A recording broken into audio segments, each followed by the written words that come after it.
Okay, so it's time to make the crepes. If there's one thing I want you to get out of this video, it's how to make these crepes. I learned how to make this by watching Jacques Pepin, Julia Child. I grew up with them. And this is absolutely the best way to do it, okay? So we're gonna start off with 1 cup of sugar. 1 cup of flour, okay? 2 eggs. 1 teaspoon of vanilla extract. A tablespoon of sugar. 1/4 teaspoon of salt. Okay? And then we want to add, we have here 1.5 cups of whole milk. We're not going to use it all just yet. We're going to put in about maybe 1/4 cup. And we want to start mixing. See, normally you would beat the eggs ahead of time, right? But here we just want to add enough liquid to keep this moving. And it's gonna make a little bit of a mess, folks, but don't you worry about that. See how it's thick? The viscosity of this mixture is thick. And because of that, the eggs will break up and combine really nicely, very nicely, with the wet ingredients. And those eggs will be completely beaten, you see? And then we just gradually add that milk in. Keep mixing. Keep mixing. See? And this will thin out as we add the milk. Okay.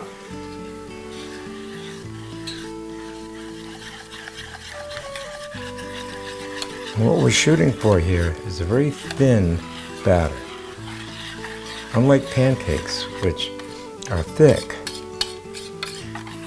a crepe batter is very, very thin. It may seem super thin right now, but it won't be, because we're going to let this rest for about 20 minutes, maybe 15 minutes. Let this rest and that flour will hydrate somewhat, and it'll be exactly the consistency that we want. Okay, so let me show you.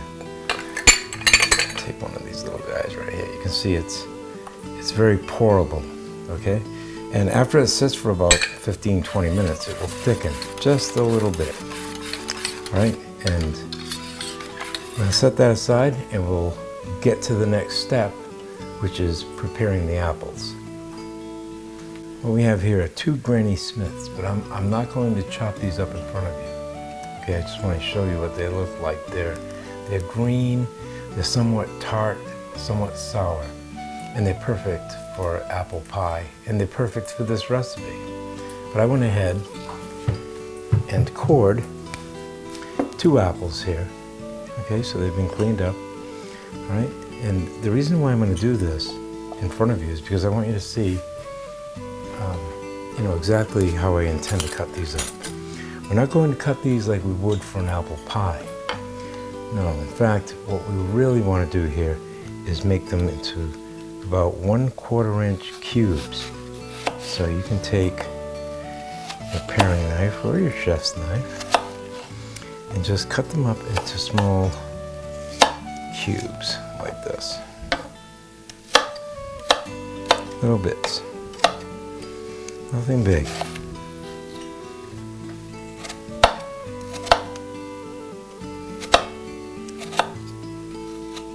I would say cut them as evenly as possible, which I'm not doing here.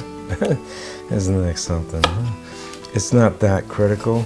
They will be cooked, and they will cook fairly even.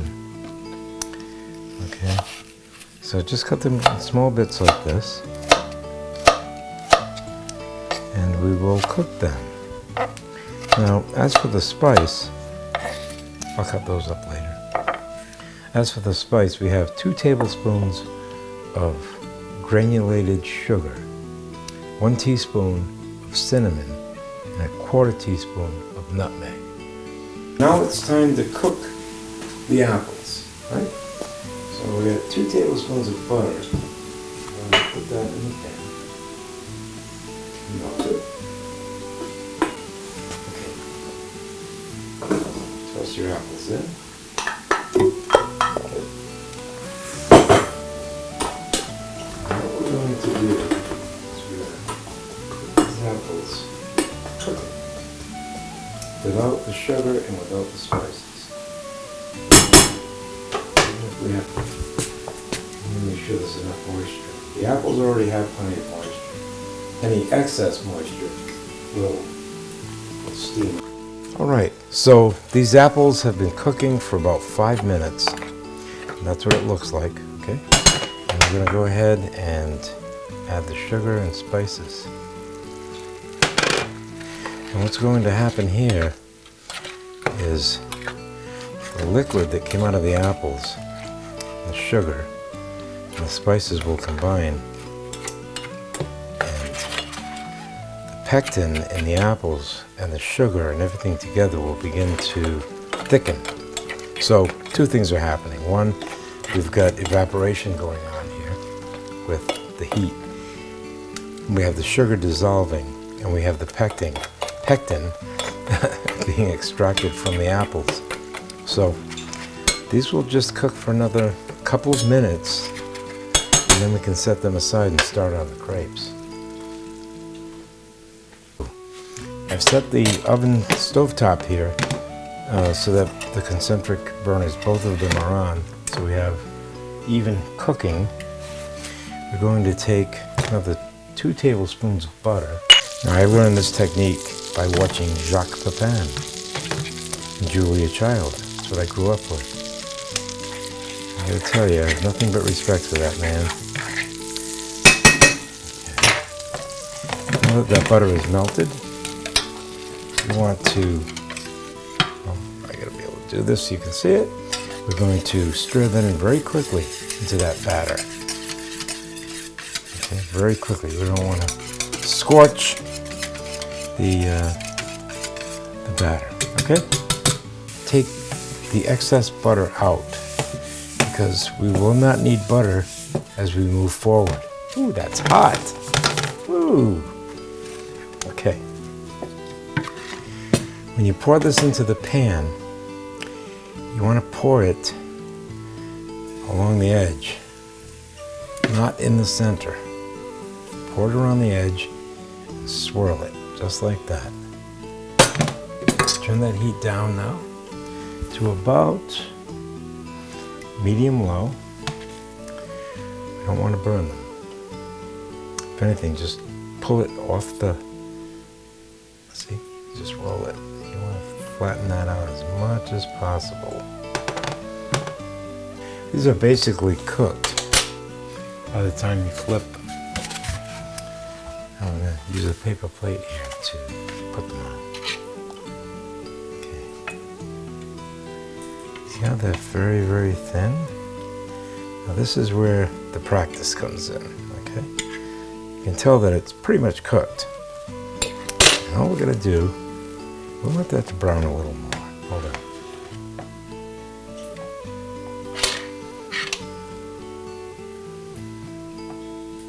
Okay. That's about right. Using your fingers, flip it over. Ooh.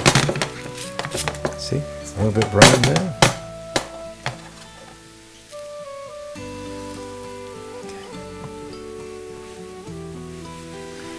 See, they don't stick. You're using a non-stick pan, they will not stick.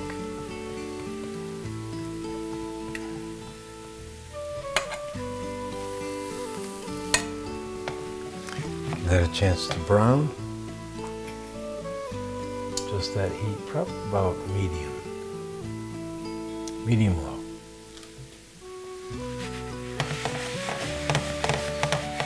Swirl it around. Okay, you can see it's browned. Beautiful thing. And then you just slide it off onto a plate, like so. And then immediately do the next one.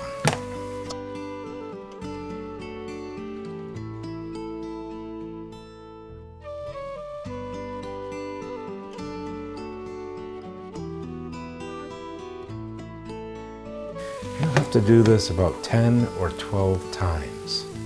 But it happens very, very quickly. Do not walk away from the stove. This side is browned here, very lightly browned. And when the other side is browned, slightly, it's done. So repeat that 10, 12 times, or as many times as it takes to finish that batter. If you don't want to make them all at once, and certainly I didn't make enough of this for a whole batch, I'll probably take this, throw it in the refrigerator, and I can make fresh crepes tomorrow, or the day after that. It'll keep in the fridge for, 2 or 3 days, no problem. Oh, there we go. And that one's done as well. So just slide them off, keep them warm. See you in a bit. All right, so now it's time to plate one up. Actually, you'll plate up 2. And this is how you do it. You take one of these and you put some of this apple mixture here. This is the proper way. There's a couple of ways you can do this, really. You can just roll them up, or you can do them the traditional ways if you were making crepe Suzette. Right. Just give it a flip like this. Actually, I like doing it this way. A little less apple in the center. Okay? And you flip it, and you can, if you want, add a little more like this. That is 1 crepe Suzette. And we don't want to forget the bacon. Everybody loves bacon, right? Let me show you what that looks like inside. Actually, you can just cut it with a fork. And you'll see, because it's tender, you'll see the apple inside there. And it's it's a beautiful bite of food. And there you have it, folks. Apple crepes with a side of bacon. Hope you enjoyed the video. Until next time, bon appetit.